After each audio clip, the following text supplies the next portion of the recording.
नमस्कार। जीवन की पाठशाला में एक बार फिर से आप सभी का स्वागत है। आज हम एक अलग विषय पर बात करेंगे, गुरु पूर्णिमा के विषय में। तो 13 तारीख को गुरु पूर्णिमा है, आप सभी जानते हैं। और ये आषाढ़ मास की गुरु पूर्णिमा है, इसको व्यास पूर्णिमा भी कहते हैं।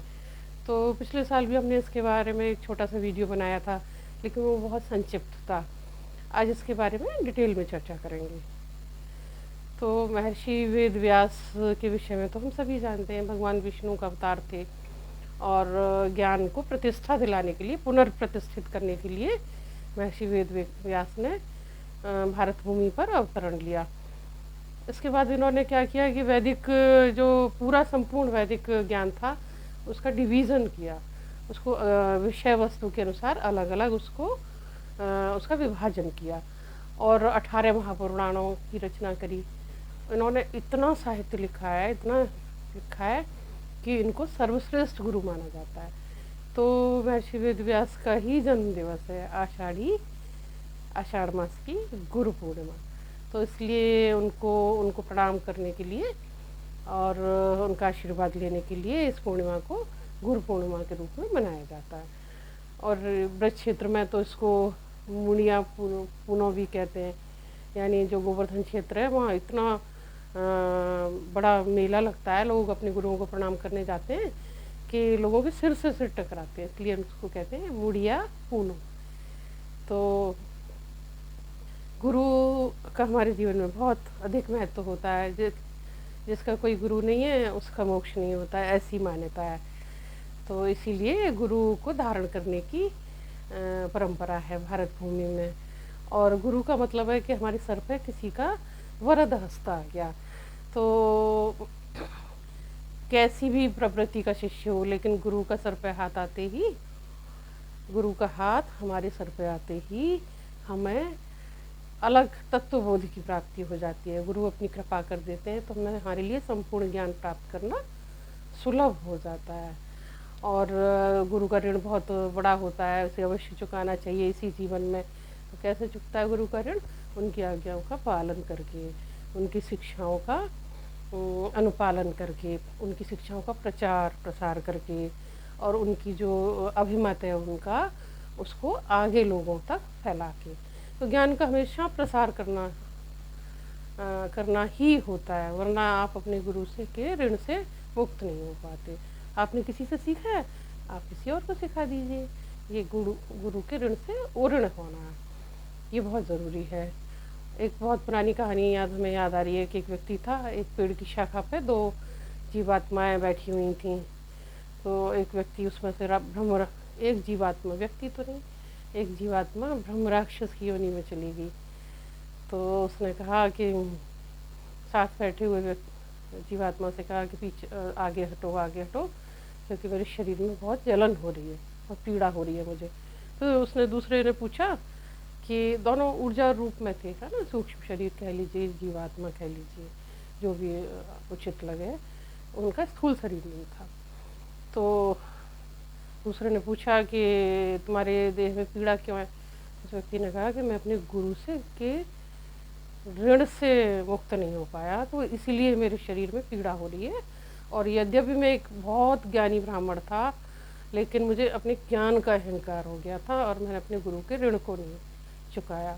तो उस दूसरे वाले ने पूछा कि तुमने ऐसा क्या किया कि तुम ऋण के भार से दब गई? तो ये इसने बताया कि मुझे अपने ज्ञान का इतना अहंकार हो गया था कि मैं बहुत सारी, मेरे पास ग्रंथ थे, मैं उन सारी ग्रंथों को, पुस्तकों को अपनी बैलगाड़ी में लेके, उस समय वाहन के रूप में बैलगाड़ी चलती थी, तो सारी किताबों को एक बैलगाड़ी में भर के और मैं गांव-गांव घूमता था और चुनौती देता था लोगों को कि है कोई मेरे जैसा ज्ञानी व्यक्ति, अगर है तो मेरी चुनौती स्वीकार करे और मुझसे शास्त्रार्थ करे। तो फिर ऐसे मैं जा के लोगों को ललकारता, और यदि उस क्षेत्र में कोई ज्ञानी होता तो मेरी इस चुनौती को स्वीकार करके और मुझसे शास्त्रार्थ करता था। तो क्योंकि मेरा ज्ञान अद्भुत था तो इसलिए सामान्यतः लोग पराजित हो जाते। तो मैं क्या करता, फिर उसका सारा धन खुद ही ले लेता, क्योंकि शर्त यही थी शास्त्रार्थ की कि अगर तुम पराजित हो गए तो तुम्हें अपना संपूर्ण धन मुझे देना पड़ेगा। और फिर निर्वासित जीवन व्यतीत करना पड़ेगा। तो ये बड़ी कठोर शर्त थी।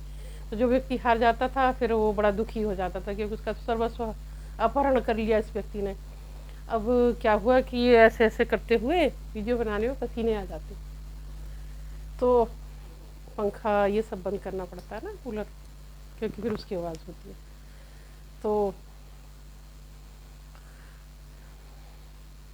चलिए फिर से शुरू करते हैं इसी इसको। अब इस तरह वो शास्त्रार्थ करता हुआ इधर से उधर भ्रमण करता रहा पूरी पृथ्वी पर, और उसने अनेक लोगों को निर्वासित किया और उन्हें दुख दिया और अपने अहंकार की पताका को ऊंचा फहराया। अब जब इसकी मृत्यु हुई तो इसका ऋण तो चुका ही नहीं, क्योंकि इसने तो लोगों को पराजित किया था, इसने ज्ञान तो बांटा ही नहीं था। तो अब ये क्या हुआ, ये ब्रह्म राक्षस की योनि में गया। मतलब इसको जो कैटेगरी मिली वो ब्रह्म राक्षस की थी, यद्यपि ये ज्ञानी ब्राह्मण था। तो अब इसने सोचा, इसके शरीर में पीड़ा होने लगी, इसे भूख प्यास सताने लगी, तो इसने सोचा कि अब मैं कैसे इस ऋण से मुक्त हूँ। तो इस तरीका अपनाया कि अब आख्यान है, कथा है, पता नहीं सत्य कितना है, कल्पना कितनी है, लेकिन ये कहानियाँ हमें बताती हैं कि ऐसा भी हो सकता है। तो इसने क्या करा कि उस पेड़ पे, पीपल के पेड़ पे शरण ली और वहाँ से बैठ के प्रतीक्षा करने लगा कि कोई ऐसा व्यक्ति मिले जिससे ये उसे ज्ञान दे सके। जो काम पिछले जन्म में अधूरा रह गया था उसे ये इस जन्म में पूरा करना चाहता था। तो उसने देखा कि कुछ बच्चे पीपल के पेड़ के नीचे से पाठशाला जाते हैं, नित्य जाते हैं, है ना। तो उसने किसी भी प्रकार उन्हें अपनी उपस्थिति कराई। बच्चे डर गए, ये क्या बवाल। तो उसने कहा, बच्चों मुझसे डरो मत, मैं तुम्हें पढ़ाना चाहता हूँ। तो फिर उसने उन बालकों को शिक्षा दी। कैसे दी? पीपल के पत्ते पे कैसे भी व्याकरण के सूत्रों को उकेर देता था, मतलब कैसे भी छोटे तिनके से छेद करके कैसे भी। और उसने बालकों को कह दिया था कि तुम सुबह को आओ तो इन पत्तों को उठा लेना और इन्हें एक पुस्तिका में लिख लेना, मतलब नोटबुक में लिख लेना। तो बच्चों ने फिर ऐसा ही करा। तो अब एक बार की बात है कि बच्चों के आने से पहले वहाँ से कुछ बकरियाँ निकल गई। बकरियों ने कुछ कुछ पत्ते खा लिए, है ना। तो बच्चों ने जब वो पीपल के पत्ते उठाए तो क्रम टूट गया व्याकरण के सूत्रों का। तो फिर उन सूत्रों, क्योंकि वो क्रमबद्धता थी ना, एक के बाद एक, एक के बाद एक, अब इसमें क्या हुआ कि वो क्रम टूट गया। तो फिर ऐसा माना गया जो जो सूत्र गायब हो गया था, मतलब बकरी जिसे जिसे खा गई थी, ये कहा गया कि ये सूत्र क्या है, अजा भक्षितम, मतलब बकरी खा गई इसको, उसका नाम ही हो गया अजा भक्षितम। तो अब आख्यान है, पता नहीं कितना सत्य है कितनी कल्पना, लेकिन बात ये है कि हमें अपने गुरु का ऋण तो चुकाना ही चाहिए। अगर 5 प्रकार के ऋण होते हैं मनुष्य पर, अगर उनमें से एक ऋण है गुरुदेव का ऋण, और अगर ये नहीं चुकाया बहुत दुर्गति होती है सूक्ष्म लोक में। तो चलिए गुरुदेव को प्रणाम करते हैं। गुरुर् ब्रह्मा गुरुर्विष्णु गुरुर्देवो महेश्वरः, गुरु साक्षात् परम ब्रह्म, तस्मै श्री गुरुवे नमः।